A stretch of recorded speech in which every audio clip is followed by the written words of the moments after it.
She kept on getting weaker as day dragged into day.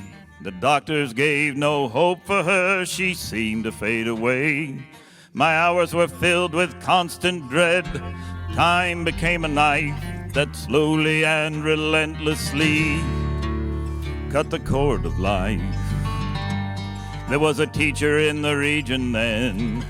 Some of us had heard that he'd healed a paralytic by the power of just his word. So with hope again rekindled, I went at once to see if I could find the man named Jesus from a town in Galilee.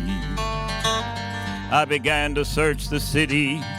Soon I saw the crowd. They were pressing in to touch him, and they called his name out loud. But with the strength of desperation, I pushed them all aside. I threw myself before him, and from my knees I cried, Lord, come and heal my daughter. Even now she's close to death. Her fever's uncontrollable. She fights for every breath. God's given you the power. Life is yours to give. If you'll just lay your hands on her, I know that she will live. She will live. She will live.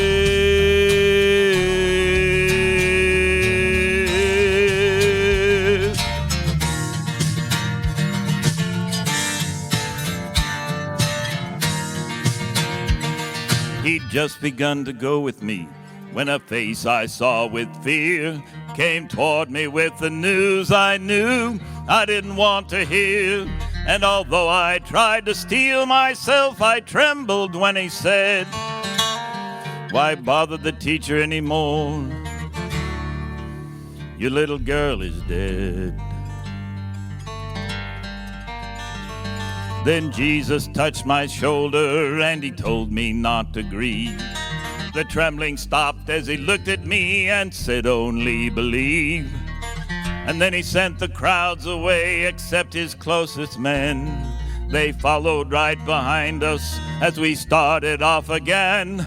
But we were still a long way down the road when I heard the sounds and cries of the mourners and musicians as they strove to dramatize my grief they had no business with beneath their loud disguise. And my wife just sat there silently and stared through empty eyes. Then Jesus asked the mourners, why is it that you weep? She isn't dead as you suppose. The child is just asleep. It only took a moment for their wails to turn to jeers. Who does this man think he is? Ha! Get him out of here. But with authority I've never heard from the lips of any man, he spoke and every sound rolled out with the thunder of command. And in the sudden silence, they all hurried for the door, wondering what the reasons were they'd ever come here for. He called his 3 disciples that were with us on the way. He led them and my wife and me to where our daughter lay. He took her by the hand, told her child to rise, and the words were barely spoken when she opened up her eyes. She rose and walked across the room and stood there at our sides. My wife knelt down and held her close, and at last she really cried. And then Jesus told us both to see our daughter had some food. But as to how her life was saved, not to speak a word, not to speak a word.